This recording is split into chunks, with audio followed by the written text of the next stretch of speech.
بسم اللہ الرحمن الرحیم۔ پیش خدمت ہے ناول جلاد کی قسط نمبر 13 اور اس کے مصنف ہیں ایم راحت۔ بھانو کو بتایا گیا تھا کہ بابو لال کے پاس حکومت کا ایک خاص اجازت نامہ موجود ہے جس کے تحت وہ بھانو کو تلاش کرنے والی پارٹی کا ایک اہم رکن ہے۔ انگریزی تحریر ہندوستانی سپاہیوں کے لیے بہت بڑی چیز ہوتی ہے۔ ویسے یہ بابو لال بڑے کام کی چیز ہے، اس کے جوہر آہستہ آہستہ کھل رہے ہیں، ابراہیم نے ہنستے ہوئے کہا۔ پولیس جیپ کا حصول اور اس کی تیاریاں مکمل ہیں، ابراہیم نے بتایا، اور بھانو گردن ہلا کر خاموش ہو گیا۔ سر شام ہی بادل چھا گئے تھے اور تاریک کے ساتھ سردی بھی بڑھ گئی تھی۔ بھانو اپنے ساتھیوں کے ساتھ جمنا گھاٹ چل پڑا۔ یہ سب پولیس کے جوانوں کی وردی میں تھے اور ان کے پاس بندوقیں بھی تھیں۔ کارتوس بھی وافر مقدار میں موجود تھے، اور بھانو کے پاس اگر بندوق ہوتی تو پھر اسے کسی بات کی پرواہ نہیں ہوتی تھی۔ جمنا گھاٹ کے کنارے 15 سپاہیوں کا ایک دستہ پڑا ہوا تھا۔ یہ بھی شری کانتی لال کے متعین کردہ سپاہی تھے، جن کا افسر جگن لال نامی حوالدار تھا، اور بابو لال نے اسی سے دوستی گانٹھ رکھی تھی۔ جگن لال نے بابو لال کی بابت کے مطابق ان لوگوں کے لیے عمدہ بھاجی ترکاری کا بندوبست کیا تھا۔ دیسی شراب کی بوتلیں بھی ان کے انتظار میں رکھی ہوئی تھیں۔ جگن لال نے بڑی آؤ بھگت کی تھی۔ ان لوگوں کی نہ جانے بابو لال نے کیا جادو کر دیا تھا اس پر۔ بارش مسلسل ہو رہی تھی، راستے میں بوتلیں کھل گئی تھیں، اور موسم کے خیال سے دونوں سپاہیوں کو بھی شراب دے دی گئی تھی۔ یہ رعایت بابو لال کے کہنے سے دی گئی تھی، لیکن تیز ہواؤں اور بادلوں کی شرارت سے ذرا سی دیر میں ہی سپاہی مست ہو کر اول فول بکنے لگے۔ جگن لال جی بھی اب خوب چڑھ گئے تھے، کیونکہ زیادہ شراب انہی لوگوں نے پی تھی۔ بابو لال اور دھرم سنگھ تو کلیاں ہی کر رہے تھے۔ تھوڑی دیر کے بعد ان کا کام بن گیا، چنانچہ غازی آباد سے تقریباً 1 میل دور ایک دھرم شالہ کے پاس جیپ روک لی گئی اور سب نیچے اتر گئے۔ یہ کون سی جگہ ہے؟ جگن لال نے پوچھا۔ سورگ ہے جگن ناتھ جی۔ آئیں ذرا معائنہ تو کر لیں۔ سورگ اندر سے کیسی ہوتی ہے؟ بابو لال نے کہا۔ جگن لال جی کو اتار کر سورگ میں لے گیا، جہاں جا کر اس نے جگن لال کے ہاتھ پاؤں کس کر باندھ دیے۔ دونوں سپاہیوں کے صافے اتار کر انہیں بھی کس لیا گیا تھا۔ یہ لوگ نشے میں ہونے کی وجہ سے کوئی جد و جہد بھی نہ کر سکے۔ تب یہاں سے دوسرے پروگرام کا آغاز ہوا۔ باریک ململ کی دھوتی اور کرتے میں بھانو کو سکھ رام جی کا روپ دیا گیا۔ بھانو کی مونچھیں بھی ان دنوں بڑی ہو رہی تھیں، اور اس کا قد و قامت بھی سکھ رام جیسا ہی تھا۔ اوپر سے اس پر وردی ڈال دی گئی تاکہ اس کے کپڑے بھیگنے سے بچ جائیں۔ اس طرح اسے سکھ رام بنا دیا گیا۔ رات ابھی زیادہ نہیں گزری تھی اور یہ کام راتوں رات ہونا تھا، اس لیے وہ وقت ضائع کیے بغیر چل پڑے اور غازی آباد پہنچ گئے۔ غازی آباد پہنچ کر دھرم سنگھ نے سکھ رام کی حویلی کی نشاندہی کی، اور ہلکی ہلکی بارش کی مدھر آواز کے جل ترنگ کی لوریوں میں سوتے ہوئے لوگوں کو جگا دیا گیا۔ بھانو نے ایک اونی شال چہرے کی گرد لپیٹ لی تھی تاکہ اس کی صورت نمایاں نہ ہو سکے۔ ابراہیم نے ایک ملازم سے کہا کہ وہ سکھ رام کے بیٹے جگلال کو جگا دے، اور ملازم دوڑ تو گیا۔ تھوڑی دیر کے بعد جگلال سردی سے کانپتا ہوا پہنچ گیا۔ اس نے بھی جسامت سے دھوکہ کھا کر بھانو کو سکھ رام ہی سمجھ لیا، اور تعجب سے پولیس افسروں کو دیکھنے لگا۔ سکھ جی کی تجوری کی چابیاں لے آؤ، ابراہیم نے کہا۔ اوہ کیا بات ہے پتا جی؟ جگرام نے پوچھا، اور بھانو کھانسنے لگا۔ پھر اس نے بھررائی ہوئی آواز میں کہا، جانتے نہیں ہو کیا، اس سے پہلے کہ بھانو ہمیں کوڑی کوڑی کا محتاج کر دے، ہم اپنی دولت سرکار کے پاس محفوظ کرا دیں گے۔ جاؤ ساری تجوریاں کھول کر جو کچھ موجود ہے یہاں لے آؤ۔ پھر اس نے ابراہیم سے کہا، ایس پی صاحب اپنے آدمیوں کو اس کے ساتھ بھیج دو۔ جو حکم سکھ رام جی، ابراہیم نے کہا، اور بابو لال اور دھرم سنگھ کو اس کے ساتھ کر دیا۔ جگ رام نیند سے اٹھ کر آیا تھا، اس لیے سوچنے سمجھنے کی صلاحیتیں کسی قدر گم ہو گئی تھیں۔ پولیس کے بڑے بڑے افسر سامنے تھے، اور پھر اس کی دانست میں سکھ رام بھی موجود تھا۔ چنانچہ باپ کی موجودگی میں کچھ سوچنے کی ضرورت ہی نہیں سمجھی اس نے، اور وہ پولیس افسروں کے ساتھ اندر داخل ہو گیا۔ تھوڑی دیر کے بعد دھرم سنگھ اور بابو لال 2 گٹھریاں اٹھائے اندر آ گئے اور بھانو کے سامنے رکھ دی۔ کوئی چیز رہ تو نہیں گئی؟ بھانو نے پوچھا۔ نہیں پتا جی، چاروں تجوریاں صاف کر لی ہیں، جگرام نے بتایا۔ چلیے ایس پی صاحب، اسے سرکاری خزانے میں محفوظ کر دیں، میں دیکھتا ہوں بھانو کیسے ہمارا مال لوٹے گا، بھانو نے کہا، اور پھر جگرام سے بولا، ابھی کسی کو کچھ بتانے کی ضرورت نہیں ہے، خاموش رہنا۔ جی پتا جی، جگرام نے سعادت مندی سے کہا۔ اسے اعتماد تھا کہ پتا جی جو کچھ کہہ رہے ہیں ٹھیک کہہ رہے ہوں گے، اس لیے اب اسے فکر تھی کہ وہ جلدی سے چلا جائے تاکہ وہ ٹوٹے ہوئے مست کن خوابوں کا سلسلہ جوڑ سکے۔ وہ سب خاموشی سے نکل آئے اور پھر جب جیپ واپس چل پڑی تو دھرم سنگھ نے کہا، میرے خیال میں یہ ہمارے کام کی ابتدا سے آج تک کا سب سے بڑا ڈاکہ ہے۔ کتنا مال ہے؟ بھانو نے پوچھا۔ لاکھوں روپے کے زیورات ہیں اور لاکھوں روپے کے نوٹ۔ میرے خیال میں سونے کا وزن ہی 20 سیر سے کم نہیں ہوگا۔ بھانو نے کسی سوچ میں ڈوب گیا اور پھر بولا، تم یوں کیوں نہ کرو دھرم سنگھ کہ یہ دولت لے کر راجواڑے چلے جاؤ اور چھتر والی کے پاس آشرم کے لیے زمین خرید کر آشرم کی تعمیر شروع کروا دو۔ میں اکیلا؟ دھرم سنگھ نے پوچھا۔ نہیں، کوئی اور بھی تمہارے ساتھ چلا جائے گا۔ میں تو سوچ رہا تھا کہ سب ساتھ چلتے۔ نہیں دھرم سنگھ، دھرم کے کام کرنے میں سوچ بچار نہیں کرنا چاہیے۔ میری تو یہی رائے ہے کہ تم کل ہی سارے انتظامات مکمل کر کے رجواڑے کے طرف نکل جاؤ، وہاں کسی مناسب حیثیت سے قیام کرو، اس کے بعد آشرم کی تعمیر شروع کروا دو۔ یہ بات تم اچھی طرح جانتے ہو کہ میں اس سلسلے میں کیا چاہتا ہوں۔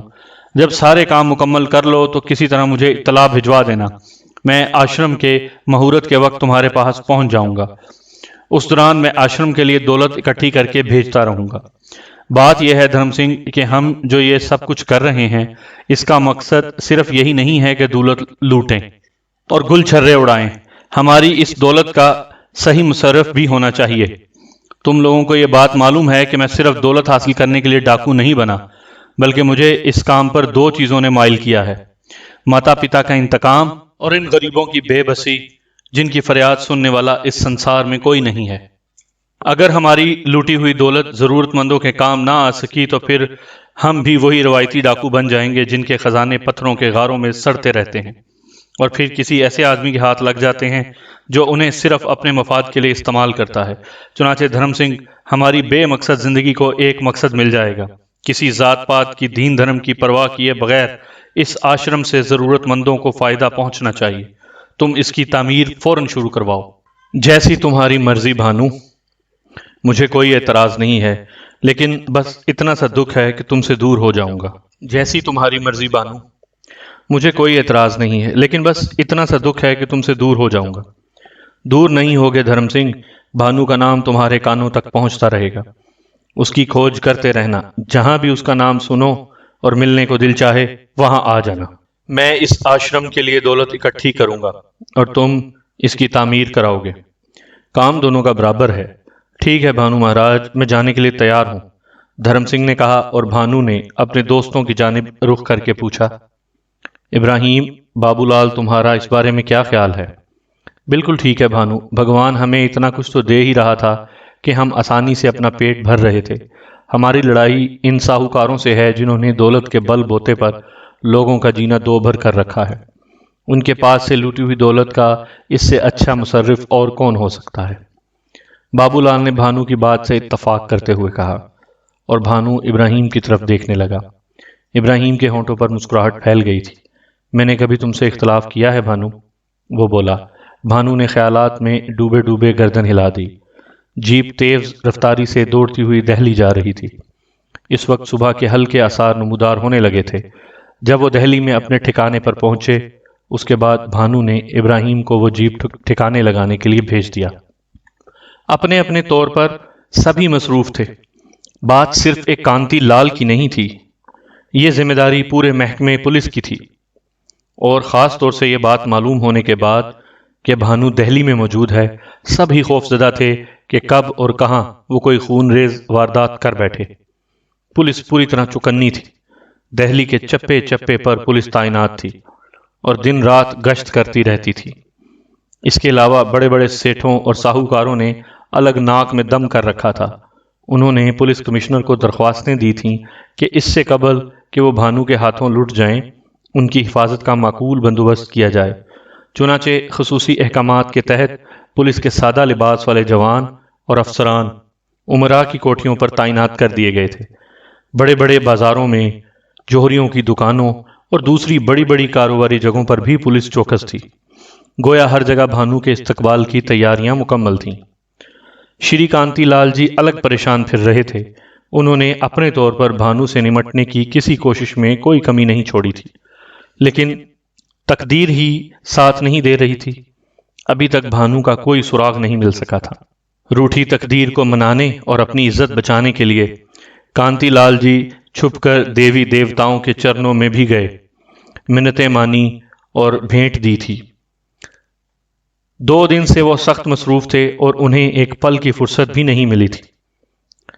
اس وقت بھی وہ اپنے دفتر میں ایس پی شرما سے باتیں کر رہے تھے۔ شرما جی نے انہیں اور کوئی بات نہیں سنائی تھی، لیکن وہ اپنی گفتگو میں محتاط تھے اور اس بات کا خیال رکھ رہے تھے کہ شرما جی کے سامنے منہ سے کوئی غلط بات نہ نکل جائے۔ لیکن دوران گفتگو کسی کام سے کانتی لال جی نے جیب میں ہاتھ ڈالا تو بھانو کا وہ خط نکل آیا جس میں اس نے غازی آباد کے سکھرام کے بارے میں لکھا تھا۔ خط پر نگاہ پڑتے ہی وہ اچھل پڑے۔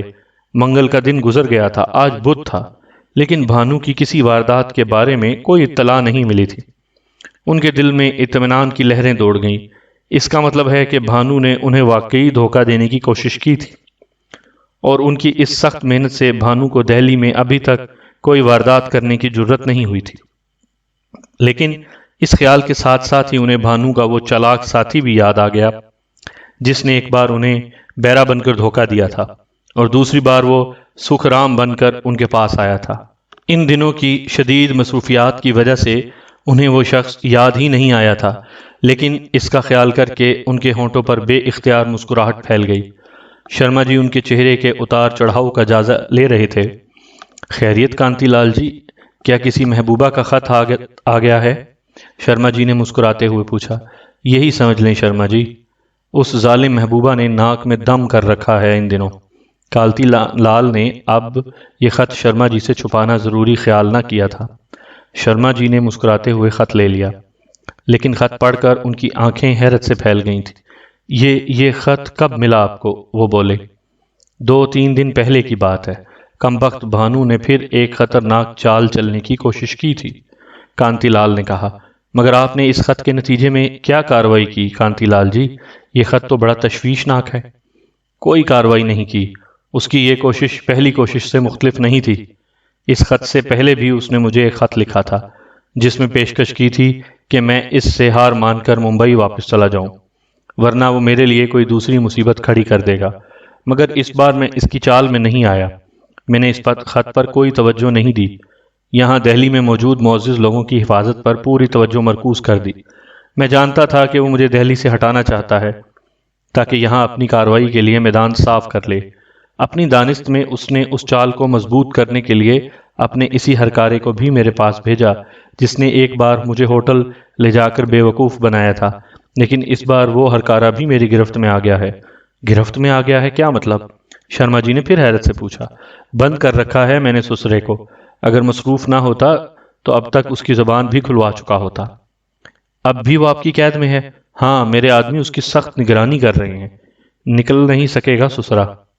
بہت خوب، وہ واقعی آپ کے لیے بہت کارآمد ہو سکتا ہے، لیکن آپ نے اس پر کیسے قابو پایا کانتی لال جی؟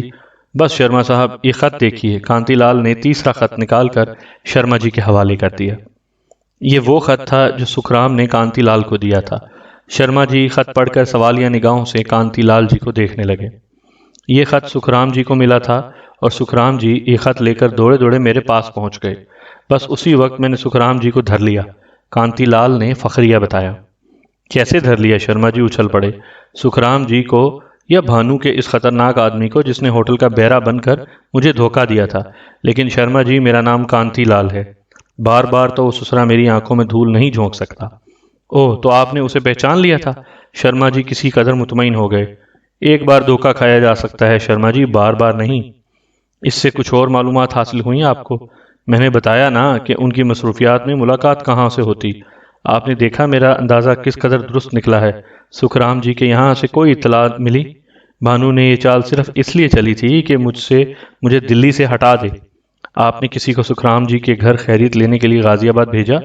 شرما جی نے پوچھا۔ اس کی ضرورت ہی نہیں تھی، میں نے جڑ جو پکڑ لی، کانتی لال نے کہا، اور شرما جی سوچ میں ڈوب گئے۔ میرے خیال میں آپ کو سکھرام جی کو ہوشیار ضرور کر دینا چاہیے تھا۔ ممکن ہے بھانو اپنی اس چال میں ناکام ہو کر اپنی اس بات پر عمل ہی کر بیٹھتا۔ سکھرام جی بھی بہت دولت مند انسان ہیں، خاص طور سے پولیس کمشنر سے ان کی بڑی دوستی ہے۔ بھانو کوئی انتقامی کارروائی بھی کر سکتا ہے، بس مصروفیت اتنی فرصت ہی نہیں ملی۔ میں اس آدمی سے ملنا چاہتا ہوں جس نے آپ کو سکھرام کا روپ دھار کر اس خط کے ذریعے بے وقوف بنانے کی کوشش کی تھی۔ شرما جی کے چہرے پر ہلکی سی تشویش کے آثار نمایاں تھے۔ چلیے مل لیں، میں خود بھی اب اس کی زبان کھنوانے کے بارے میں سوچ رہا ہوں، کانتی لال نے کہا، اور پھر اپنے ایک آدمی کو آواز دی۔ آدمی کے آ جانے پر کانتی لال نے اس گرفتار شخص کے بارے میں پوچھا۔ بس مرنے ہی والا ہے، سسرا پاگل ہو گیا ہے، دن رات گالیاں بکتا ہے اور کہتا ہے کہ ہم سب کو پھانسی دلوا دے گا۔ ہم نے بھی اسے کھانے پینے کو کچھ نہیں دیا اور اب وہ زمین سے اٹھنے کے قابل نہیں ہے، کانتی لال کے آدمی نے کہا، اور کانتی لال ہنسنے لگے، لیکن شرما جی نے انہیں باہر دھکیلتے ہوئے کہا، آپ نے کوئی بہت بڑی غلطی کر ڈالی ہے کانتی لال جی، جلدی چلیے، بھگوان کے لیے جلدی چلیے۔ کانتی لال نے بھویں چڑھا کر انہیں دیکھا، لیکن اس وقت کچھ نہ بولے اور خاموشی سے باہر آ کر جیپ میں بیٹھ گئے۔ اف بھگوان، اگر وہ سکھرام ہی نکلا تو کیا ہوگا؟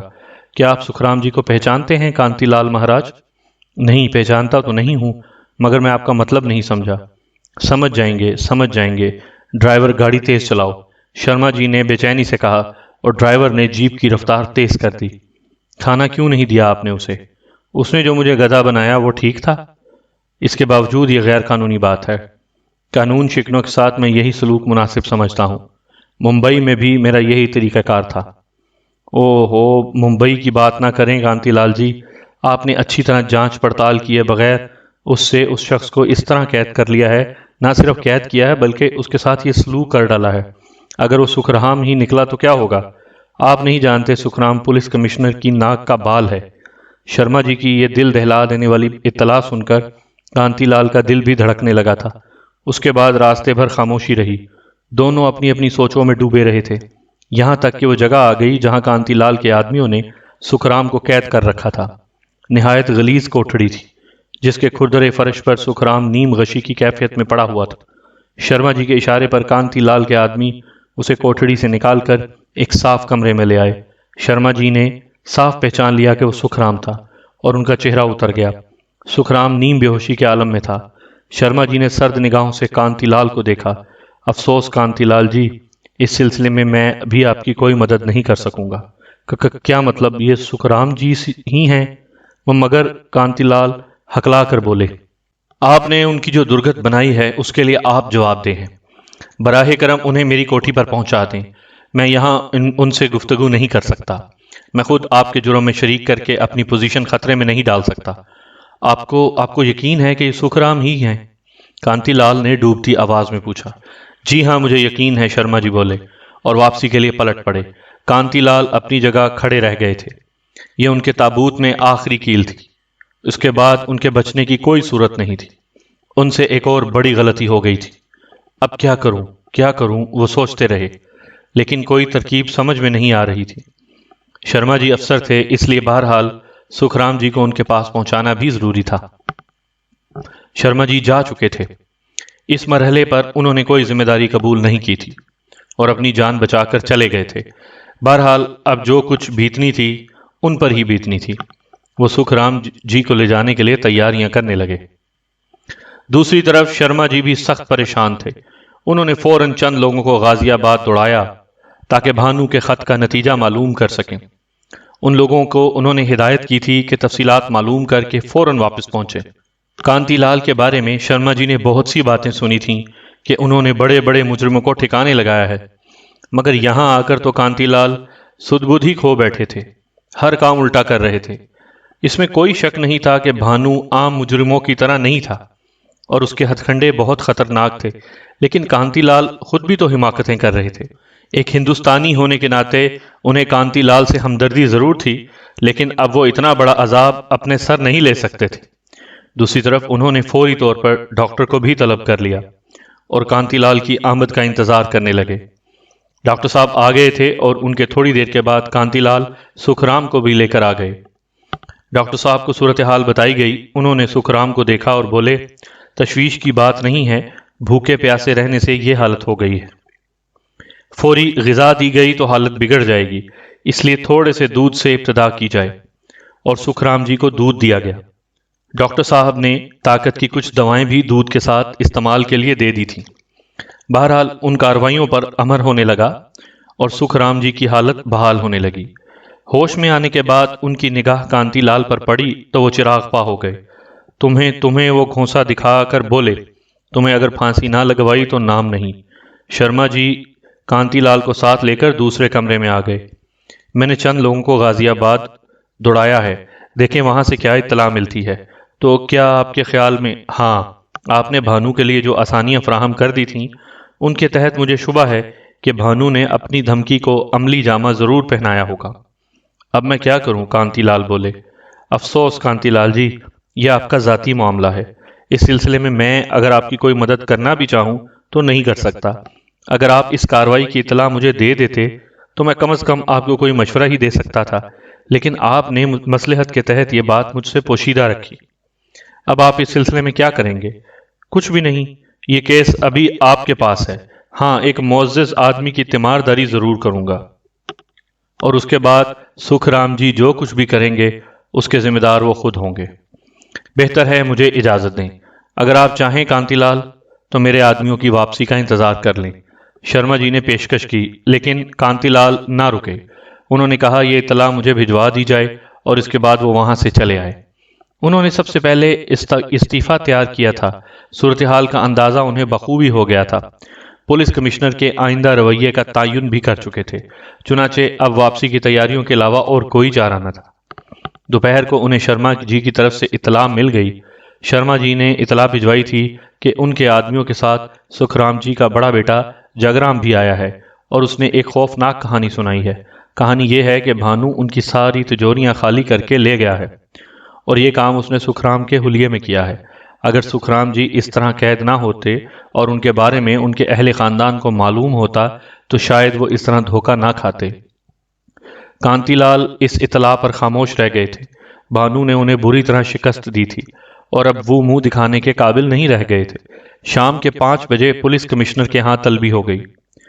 کانتی لال اس برے وقت کے لیے تیار تھے، چل پڑے، استعفیٰ ساتھ لائے تھے۔ پولیس کمشنر کے پاس ہی سکھرام جی بھی بیٹھے ہوئے تھے۔ دونوں نے نفرت بھری نگاہوں سے کانتی لال کو دیکھا۔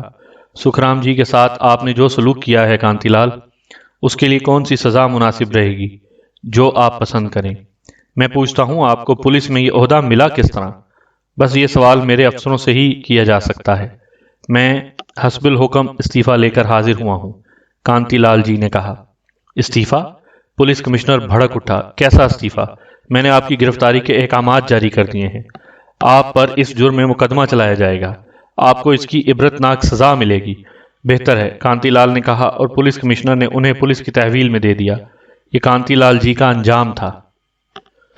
دھرم سنگھ راجپوتانہ روانہ ہو گیا تھا۔ دوسری طرف اخبارات میں دلچسپ خبروں کے ذریعے کانتی لال جی کے انجام کی خبریں مل گئی تھیں۔ اخبارات نے کانتی لال جی کی تصویریں پھر چھاپی تھیں اور دلچسپ سرخیاں لگائی تھیں، لیکن اس دوران بھانو نے خاموش رہنے کی ٹھان لی تھی۔ وہ دھرم سنگھ کی طرف سے ملنے والی اطلاع کا انتظار کر رہا تھا۔ چنانچہ تقریباً 1 ہفتہ خاموشی سے گزرا۔ اخبارات اس دوران بھانو کی خاموشی پر تبصرہ کرتے ہوئے لکھ رہے تھے کہ شاید کانتی لال کو شکست دینے کے بعد بھانو نے دہلی چھوڑ دی ہے، اور اب اس کی کسی واردات سے ہی پتہ چلے گا کہ اس کا رخ کس طرف ہے۔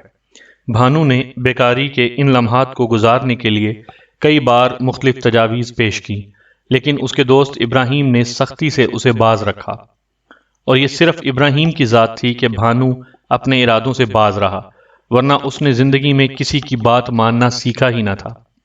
وقت خاموشی سے گزرتا گیا۔ بیٹھے بیٹھے انہیں زنگ لگ رہا تھا۔ بس اس دوران پلاننگ ہی ہوتی رہتی تھی، اور اس سلسلے میں کچھ عملی کارروائی بھی ہوئی تھی۔ مثلاً بابو لال نے اپنے کچھ شناسہ تلاش کر لیے تھے جو اس کے خاص لوگ تھے اور ٹرکوں کے ذریعے مال لے جانے کا کام کرتے تھے۔ ان کے ذریعے بھانو کچھ کرنا چاہتا تھا۔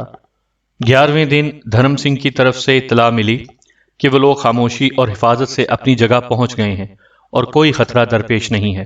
بھانو خوشی سے اچھل پڑا تھا، اور پھر انہوں نے اس رات دوبارہ زندہ ہونے کا فیصلہ کیا۔ باوری منڈی کے ایک بہت بڑے ٹھیکیدار کو لوٹ کر اسے قتل کر دیا گیا۔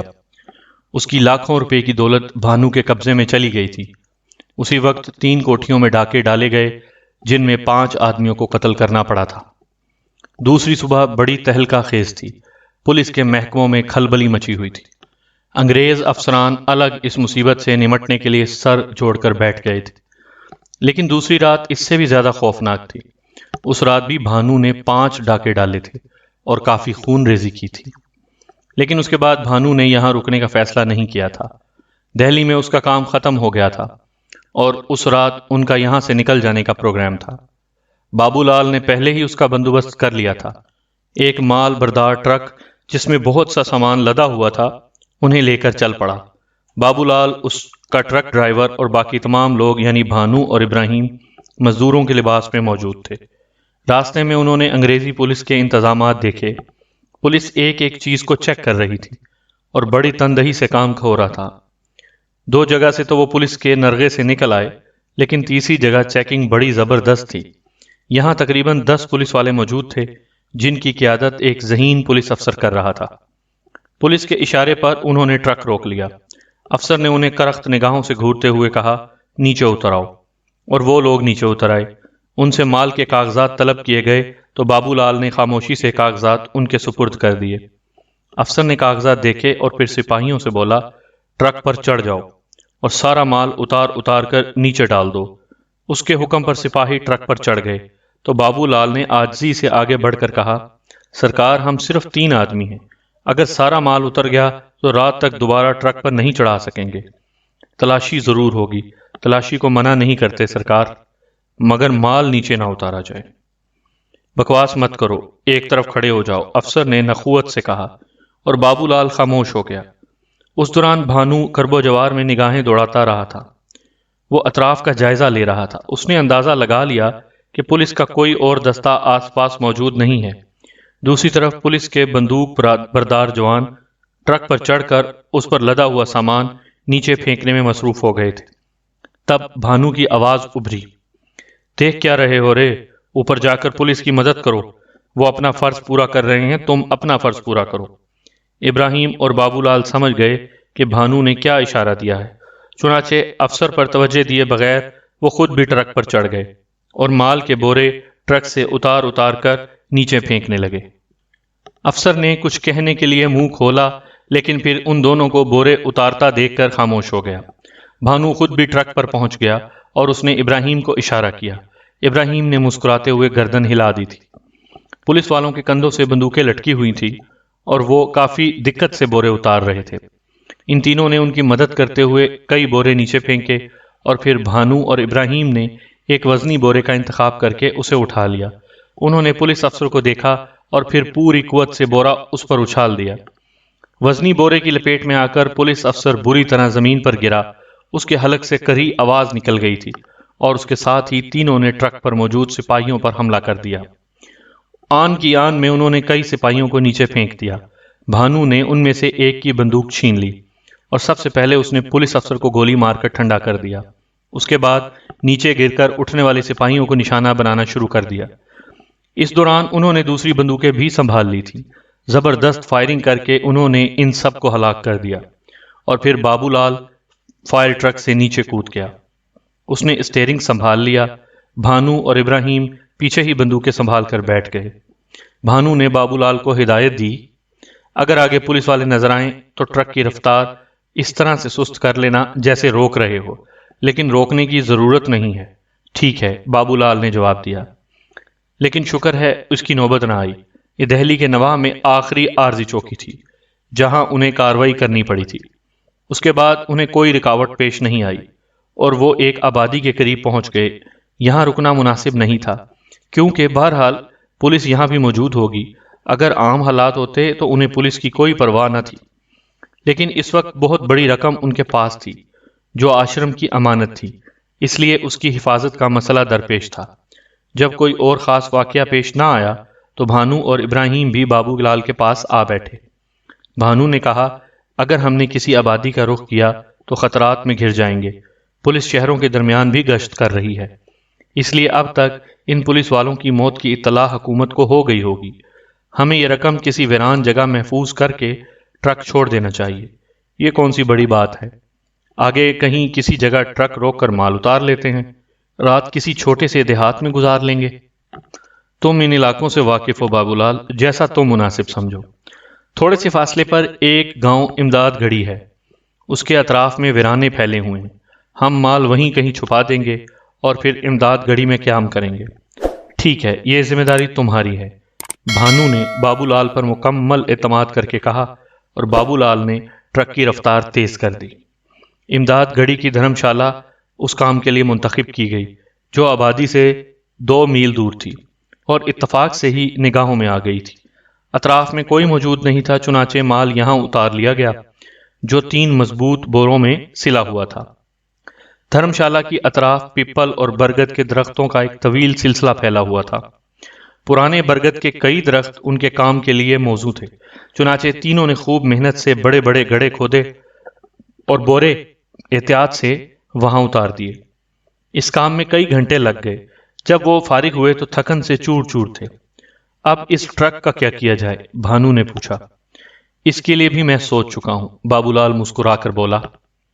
یہاں سے بائیں سمت تقریباً 2 میل کے فاصلے پر جمنا بہتی ہے، ٹرک اس میں آسانی سے سما سکتا ہے۔ مجھے اجازت دو، میں یہ کام کر کے آتا ہوں، چاہو تو ابراہیم کو ساتھ لے جاؤ۔ اس کی ضرورت نہیں، تم دونوں یہاں گپ شپ کرو، میں تاریکی پھیلنے سے پہلے واپس آ جاؤں گا۔ لیکن یہ بتاؤ کہ عام دھرم شالہ میں کرو گے یا بستی میں؟ سامعین کرام، ناول جلاد کی قسط نمبر 13 کا اختتام ہوا۔ قسط نمبر 14 سننے کے لیے اگلی ویڈیو کا انتظار کیجیے۔